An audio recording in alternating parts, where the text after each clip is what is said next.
Okay, I've never done this before in my life. First of all, I moved up the live stream because I'm on an island. I'm in Honolulu, but right now I'm in, I'm on Oahu. And then I came to Kailua Beach, got on a kayak over there, and kayaked over to this island called Flat Island. It looks like I'm here alone, but I'm not. There's a few other people, but not very many. But I think it's like where mermaids live. That's what we decided. There's cute little crabbies.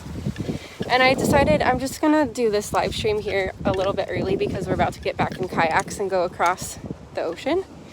And I'm not gonna be available when I said I would be available. So, I thought I would show you this awesome island. So if you're just joining, I'm doing the live stream early. This is Flat Island. And off the coast of Oahu, that is Kailua Beach behind me. And then over there is Lanikai Beach. And there's some pretty cool islands. Hang on. Oh yeah. Hey everybody, hey Ashley. Hawaiian Mermaid. Okay, these islands are really cool. Maybe I can take you to see some of the surfers. It is so beautiful. It is so beautiful. This is my happy place. I just called my kids to check in on him, and my daughter was like, "Mom, you look so happy." Because I am. I'm a Pisces. You probably knew that about me already because I like to say that. But water is my happy place, and Hawaii is like the most beautiful water I've ever seen. So hopefully, okay, look at the stuff I'm walking on. So I'm trying to like multitask, which as you know can be difficult. Look at this. This is where I've decided mermaids live. In this little cove. Hey Ashley, you're also a Pisces. Hi Whitney. Hi Zinzi. Hi Sarah. I mean, look how gorgeous this is. I just feel like so grateful to be here. Oh yeah, Cancer, another water sign.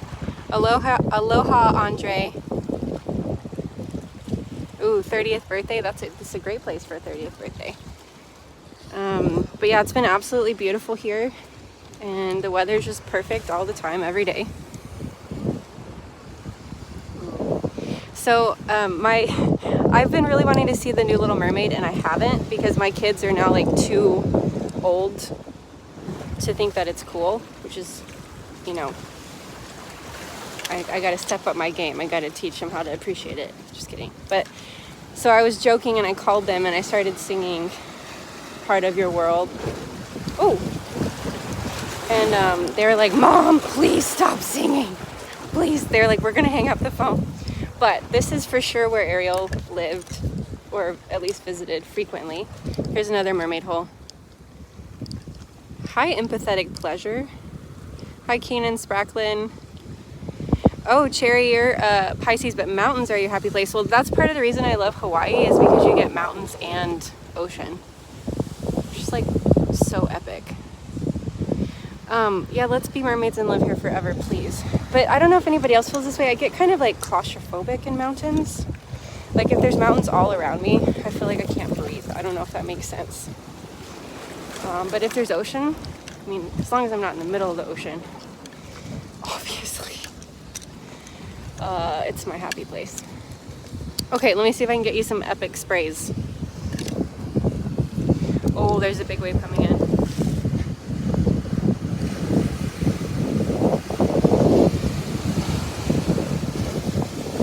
No, it's not a big enough one for y'all.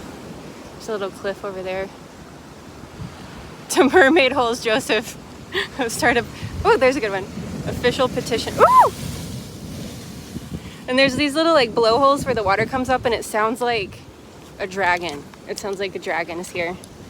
So I'm just having a blast. Oh, that's a good one. So I was laughing. I was like, what am I going to talk about? And then I'm like, well, everything around me is beautiful, so I'll just show you. I had like a last minute opportunity to come out with a friend who had like a work trip, and so I just had to pay for my airfare, and I am getting to enjoy all the benefits of being in Hawaii. So the spontaneous part of me was like, let's make it happen. So that's why I'm here. Have I seen any dragons? No, not yet, but maybe I can show you this like salt spray area where it like comes up and it sounds like a dragon. So clearly dragons and mermaids live here, and there's probably like an epic battle at some point. Fun fact, I hiked Diamond Head yesterday or 2 days ago, and my daughter was worried. She's like, please be careful. And okay, my brain's all over the place. Isn't it so cool that with technology I can do this? Like I'm on a island and I'm talking to you all over the world. Okay, so I was on Diamond Head and my daughter's like, please be careful. And so I was looking up the last time that Diamond Head erupted. Does anybody have any guesses how long ago it was? Trivia. I'm not going to say it yet. How long ago do you think was the last time that Diamond Head erupted? Ow! These rocks. I gotta find you some crabs too. The crabs are so cute. Hey, in Paraguay. Asunción, Paraguay. There was a, when I was in high school, there was like a song that we learned to memorize the capitals. Asunción, Paraguay. Santiago, Chile. Montevideo, Uruguay. Brasilia, Brazil. Okay, anyways, that's enough singing for the day. Okay, oh, here's a good little blowhole thing, which is a weird word, but we're gonna go with it. Let's see if it happens. No, it wasn't big enough. Oh. You're from Asunción. Bueno. Whitney, you know that song? Oh my gosh. It was so fun to sing, and then it gets stuck in my head forever. And then there's Central America. Mexico de F, Mexico, Guatemala, Guatemala. And then my favorite part, but I'm not going to do it right now because, excuse me. Okay, now I can do it. Tegucigalpa, Honduras. That's my favorite part. San Salvador, El Salvador, Managua, Nicaragua. Aren't y'all so impressed with my worldly knowledge? Ooh. 10 million years. Okay, well, thanks for guessing, Cave Dweller. Nobody else is even guessing about the last time that Diamond Head erupted. That's okay. The last time, thanks, Sherry. The last time that Diamond Head erupted was 150 to 200,000 years ago. And Diamond Head was super cool. Like, you park inside of the crater and then you hike up the side of the mountain. It's pretty steep, but it's only like 1.6 miles.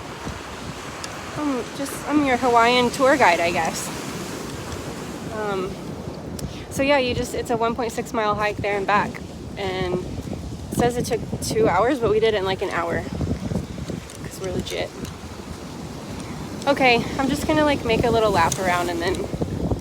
Okay, so anyways, what I was saying, I was like, what am I gonna talk about? Well, first Hawaii, because it's beautiful. Second, because why not? What's a better backdrop to talk about this? I wanted to share about the concept of, it's funny to be talking about this right now, persistent drive for autonomy in relation to pathological demand avoidance. Coming at you live from Flat Island off the coast of Kailua to talk about pathological demand avoidance while I look for crabs. Okay, has anybody heard of these two things linked together? Persistent drive for autonomy. Oh, there's a blowhole. I found it. Hey, boss. Okay, check this out. Dragon. See?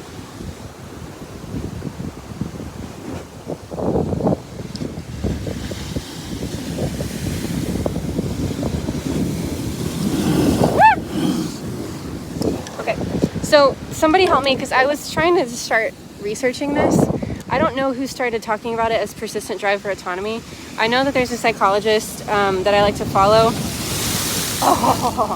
on TikTok called Dr. Joey Lawrence. She's Australian, and I think maybe her research over autism, particularly the intersection of autism and complex post-traumatic stress disorder. I don't think anybody's ever had this conversation on this island.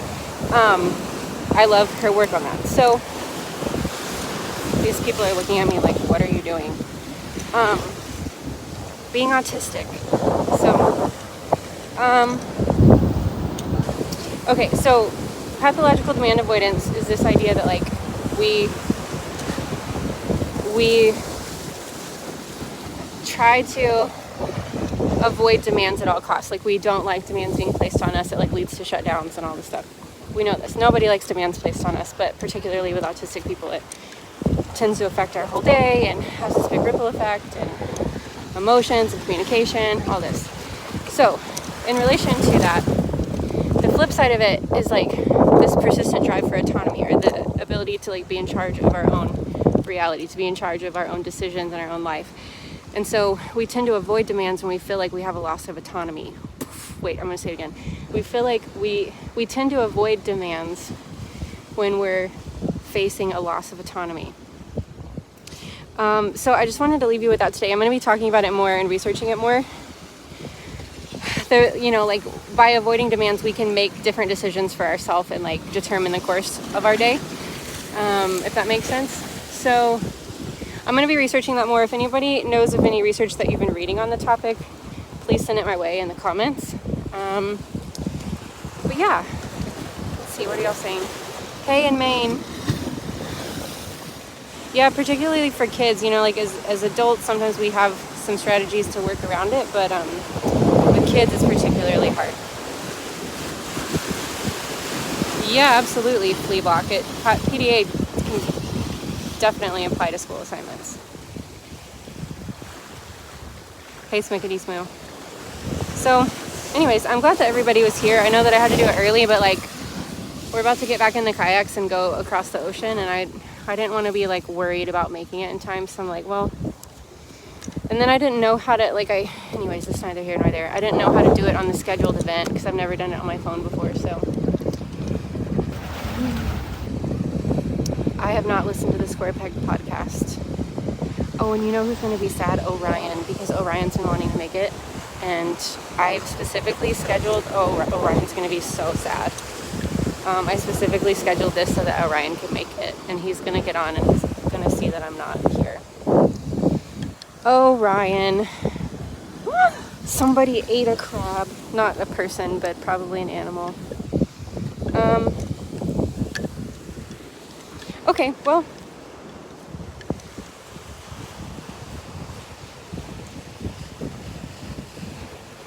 Yep, so I'm reading some of your comments. But anyways, it's just amazing that I can do this and talk to everybody from this remote island. I guess it's not super remote because I can see civilization, but thanks everyone for being here. And for those of you that missed it because I started it early, I'm sorry, but girls gotta do what a girl's gotta do when in Hawaii. So anyways, I'm posting a new video, 3 travel strategies for like actually enjoying travel as an autistic person, because I've had a lot of people like messaging me like, how do you travel and not get totally overwhelmed by it? The answer is that I don't. Like, I still get overwhelmed and anxious, but I'm talking about like 3 different strategies